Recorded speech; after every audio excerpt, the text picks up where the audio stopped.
Hello दोस्तों, कैसे हो आप सब लोग। उम्मीद करता हूं कि आप लोग स्वस्थ होंगे और अच्छे होंगे। तो दोस्तों, आज की इस वीडियो में हम लोग बात करेंगे आप लोगों की 24 दिसंबर 2020 की अर्थात आज की वर्कशीट के बारे में। यह वर्कशीट सामाजिक विज्ञान की इतिहास की पाठ्य पुस्तक के यूरोप में राष्ट्रवाद नामक अध्याय से ली गई है और यह एक पुनरावृत्ति कार्य है जिसमें प्रश्न उत्तर पूछे गए हैं। कुल 10 प्रश्न हैं जो हमसे हमारे सामने इस वर्कशीट के द्वारा रखे गए हैं, जिनका जवाब हमें देना है।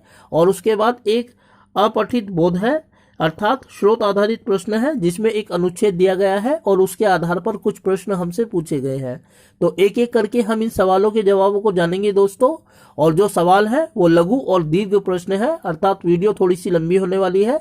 आपको धैर्य बनाए रखना है और साथ ही हर प्रश्न के जवाब को न केवल सही ढंग से सुनना है बल्कि उनको अपनी कॉपी में दर्ज भी करना है। इसके लिए इन सभी सवालों के जवाब मैं एक पीडीएफ फाइल बनाकर डिस्क्रिप्शन में अपलोड कर दूंगा उसका लिंक, ताकि आप उसको न केवल पढ़ सके बल्कि अपनी कॉपी में भी उतार सके। क्योंकि दोस्तों आपको यह वर्कशीट में तो मदद देगा ही देगा, आपको अपने बोर्ड की एग्जाम में भी मदद देगा। तो चलिए दोस्तों, एक एक करके हम इन सवालों को देखते हैं और जानते हैं कि किस तरह से हम इन सवालों के जवाब को लिख सकते हैं। दोस्तों, वर्कशीट पर क्योंकि जगह कम है इसीलिए हमें लिखित रूप में कागज पर इन सवालों के जवाबों को देखना होगा। तो हम देखते हैं एक एक करके कि कौन से वो सवाल हैं और उसके बाद अपठित गद्यांश अर्थात अनुच्छेद पर हम वापस वर्कशीट पर लौटेंगे। तब तक हम कागज के द्वारा अपने इस कार्य को आगे बढ़ाते हैं। दोस्तों, पहला सवाल है कि फ्रांसीसी क्रांतिकारियों ने फ्रांसीसी लोगों में सामूहिक पहचान की भावना किस प्रकार पैदा की। और इसका जवाब हम इस रूप में लिख सकते हैं कि फ्रांसीसी क्रांतिकारियों ने गीतों, प्रतीकों, चित्रों तथा साझा अतीत के प्रतीकों का सहारा लेकर फ्रांसीसी लोगों में सामूहिक पहचान की भावना पैदा की। दूसरा सवाल है कि नेपोलियन ने प्रशासनिक क्षेत्र में क्रांतिकारी सिद्धांतों का समावेश किया जिसने पूरी व्यवस्था को अधिक कुशल व तर्कसंगत बनाया। तो कौन से वो सिद्धांत थे उन्हें हमें बताना है। इसका जवाब हम इस रूप में लिख सकते हैं कि 1804 में नेपोलियन ने एक नागरिक संहिता लागू की थी जिसे नेपोलियन की नागरिक संहिता भी कहा जाता है। इसमें प्रशासनिक दृष्टि से अनेक परिवर्तन एवं सुधार किए गए, विशेषकर जन्म पर आधारित विशेषाधिकारों को समाप्त कर दिया गया। इससे प्रशासन में एकरूपता और समरूपता स्थापित हुई। दोस्तों, अगला जो सवाल है वह है कि यूरोप में राष्ट्र के निर्माण में संस्कृति ने किस प्रकार महत्वपूर्ण भूमिका अदा की। और इसके जवाब को हम इस प्रकार लिख सकते हैं कि यूरोप में लोगों को राष्ट्र के रूप में बांधने का काम राष्ट्रवाद नामक एक अमूर्त संकल्पना ने किया, लेकिन इसके लिए ऐसे प्रतीकों की आवश्यकता थी जो लोगों को आपस में जोड़ सके। यह भाषा, संस्कृति, गीत, अतीत के माध्यम से हुआ। अब सवाल नंबर 4 है दोस्तों, और सवाल इस प्रकार है कि जर्मनी के एकीकरण की प्रक्रिया का वर्णन कीजिए। इसके जवाब को हम इस प्रकार लिख सकते हैं कि 18वीं शताब्दी के अंत तक जर्मनी अनेक कबीलों में बटा हुआ था, किंतु इन सभी कबीलों की एक सामान्य बात यह थी कि ये सभी जर्मन भाषा बोलते थे और इसी आधार पर उन्हें एकीकृत करके जर्मन राष्ट्र का नाम दिया गया। 1848 में विभिन्न इलाकों को जोड़कर एक निर्वाचित संसद बनाई गई। इसके बाद एकीकरण का नेतृत्व प्रुशिया ने संभाला और उसमें मंत्री ऑटो वान बिस्मार्क ने महत्वपूर्ण भूमिका निभाई। 1871 में इस एकीकरण की प्रक्रिया को पूरा किया गया और प्रुशिया के राजा विलियम प्रथम को एकीकृत राष्ट्र का राजा घोषित किया गया। तो इस तरह दोस्तों 1871 में जर्मनी के एकीकरण की प्रक्रिया पूरी हुई और उससे पहले वह छोटे छोटे कबीलों में बटा हुआ था जो सभी जर्मन भाषा बोलते थे और जर्मन भाषा के आधार पर ही उनको एकीकृत करने का काम आगे बढ़ाया गया था। दोस्तों, अगला सवाल नंबर 5 इस प्रकार है कि इटली के एकीकरण की प्रक्रिया का वर्णन कीजिए। इसके मार्ग में आने वाली प्रमुख बाधाएं कौन सी थी। तो इसका जवाब हम लोग इस प्रकार लिखेंगे कि 19वीं सदी के मध्य तक इटली 7 राज्यों में बटा हुआ था और इनमें से केवल एक राज्य सार्डिनिया पिडमोंट में ही एक इतालवी राजघराने का शासन था। इटली के एकीकरण की मुख्य बाधा यह थी कि यह अलग अलग भागों में बटा हुआ था। उत्तरी भाग ऑस्ट्रियाई हैब्सबर्गों के अधीन था, मध्य भाग पर पोप का शासन था और दक्षिणी क्षेत्र में स्पेन के बुर्बो वंश का शासन था। इटली के इन अलग अलग भागों को संगठित करने एवं एकीकृत करने में अलग अलग लोगों ने भूमिका अदा की। जूसेppe मैत्सिनी ने यंग इटली नामक एक गुप्त संगठन की स्थापना की। सार्डिनिया पीडमोंट के शासक इमैनुअल द्वितीय तथा मंत्री काबूल ने भी इसमें भूमिका अदा की। दक्षिणी इटली में ज्यूसेppe गैरिबोल्डी ने भी इसमें भूमिका अदा की।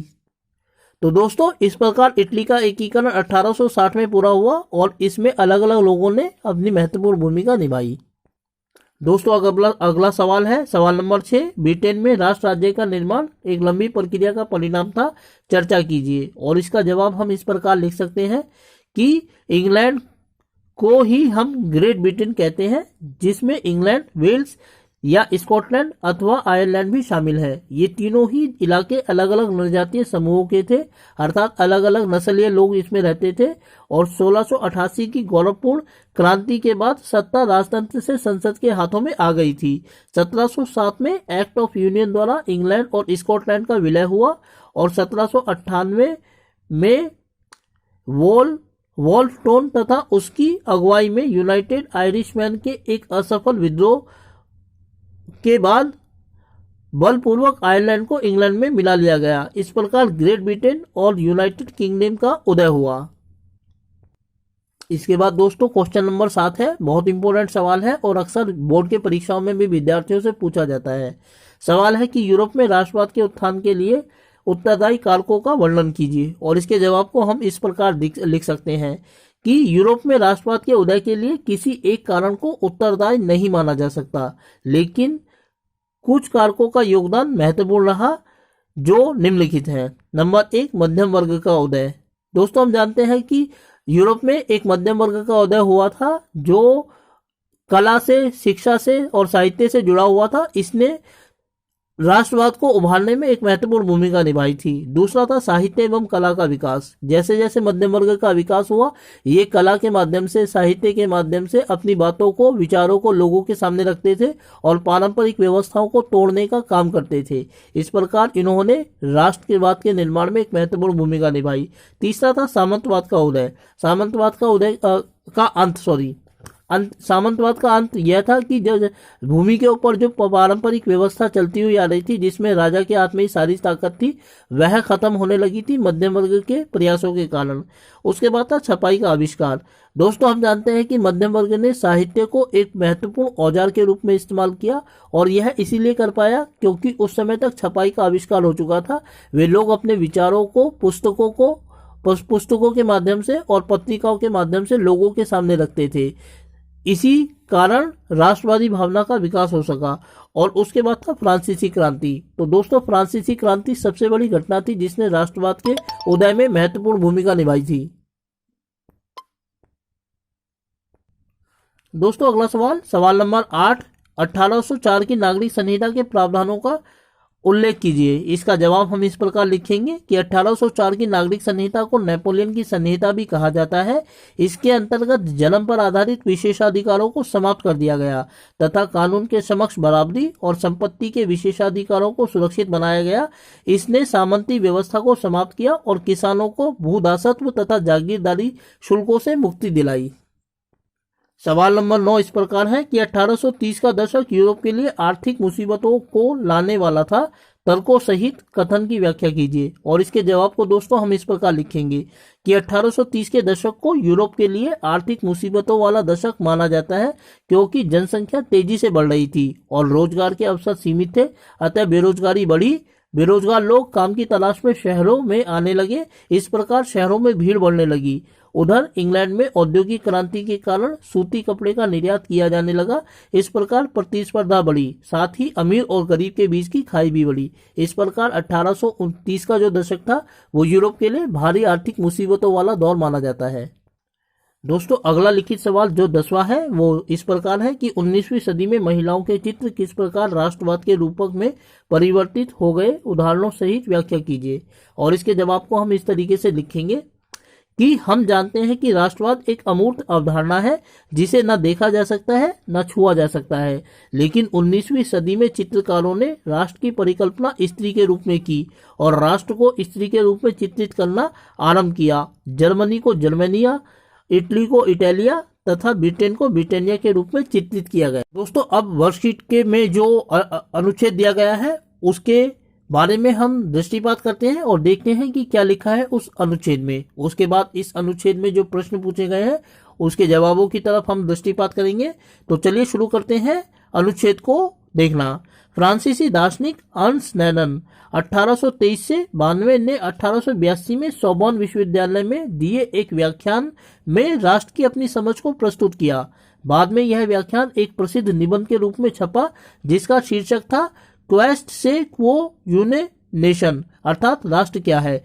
इस निबंध में रैनन अन्य लोगों द्वारा प्रस्तावित इस विचार की आलोचना करता है कि राष्ट्र समान भाषा, नस्ल, मार्ग या क्षेत्र से बनता है। एक राष्ट्र लंबे प्रयासों, त्याग और निष्ठा का चरम बिंदु होता है। शौर्य वीरता से युक्त अतीत, महान पुरुषों के नाम और गौरव, यह वह सामाजिक पूंजी है जिस पर एक राष्ट्रीय विचार आधारित किया जाता है। अतीत में समान गौरव का होना, वर्तमान में एक समान इच्छा संकल्प का होना, साथ मिलकर महान काम करना और आगे ऐसे काम और करने की इच्छा, एक जनसमूह होने की, यह सबसे जरूरी शर्त है।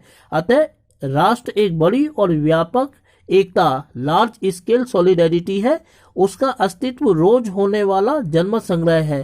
प्रांत उसके निवासी है। अगर सलाह लिए जाने की किसी का अधिकार है तो वह निवासी ही है। किसी देश का विलय करने या किसी देश पर उसकी इच्छा के विरुद्ध कब्जा जमाए रखने में एक राष्ट्र की वास्तव में कोई दिलचस्पी नहीं होती है। राष्ट्र का अस्तित्व में होना एक अच्छी बात है, बल्कि यह एक जरूरत भी है। उनका होना स्वतंत्रता की गारंटी है, और अगर दुनिया में केवल एक कानून और उसका केवल एक मालिक होता तो स्वतंत्रता का लोप हो जाएगा। तो दोस्तों, ये अनुच्छेद है जिसको हमने पढ़ा, जो अर्न्स्ट रैनन की राष्ट्रवाद संबंधी विचारधारा को प्रस्तुत करता है। अब इसके सवालों को हम देखते हैं। पहला सवाल है कि अर्न्स्ट रैनन कौन था। इसका जवाब देखेंगे कि अर्न्स्ट रैनन एक फ्रांसीसी दार्शनिक था। दूसरा सवाल कि अर्न्स्ट रैनन के अनुसार राष्ट्र की मुख्य विशेषताएं क्या है। तो इसका जवाब लंबे प्रयास, त्याग, निष्ठा, अतीत में समान गौरव का होना और वर्तमान में समान इच्छा संकल्प आदि, ये सारे एक राष्ट्र की विशेषताएं हैं। तीसरा सवाल, स्वतंत्रता के अस्तित्व के लिए राष्ट्र की क्या भूमिका है। तो राष्ट्र का अस्तित्व होना इसलिए आवश्यक है क्योंकि राष्ट्र ही लोगों को स्वतंत्रता की गारंटी देता है। और चौथा और लास्ट सवाल है दोस्तों कि राष्ट्र को अपने शब्दों में परिभाषित कीजिए। इस सवाल का जवाब अलग अलग हो सकता है क्योंकि हर व्यक्ति इस अनुच्छेद के आधार पर राष्ट्र की अलग संकल्पना को ग्रहण कर सकता है। मैंने इसका जवाब इन शब्दों में दिया है। राष्ट्र से अभिप्राय एक ऐसी संरचना से होता है जिसका निर्माण अनेक तत्वों से मिलकर होता है और जो लोगों को स्वतंत्रता की गारंटी देता है। तो दोस्तों और प्यारे बच्चों, यह थी आप लोगों की आज की वर्कशीट। उम्मीद करता हूं कि आपको वीडियो अच्छी लगेगी, और साथ ही आपसे अनुरोध करता हूं कि वीडियो अच्छी लगी तो वीडियो को लाइक और चैनल को सब्सक्राइब जरूर कर दें। और साथ ही अपने आप को सुरक्षित रखें क्योंकि कोविड से लड़ते हुए भी हमें अपनी पढ़ाई को जारी रखना है। तो अगली वीडियो तक के लिए आप लोगों से विदा लेना चाहूंगा। अपना ध्यान रखें और स्वस्थ रहें, और मेरे इस वीडियो को और चैनल को लाइक और शेयर जरूर कर दें। तब तक के लिए आपका बहुत बहुत धन्यवाद दोस्तों।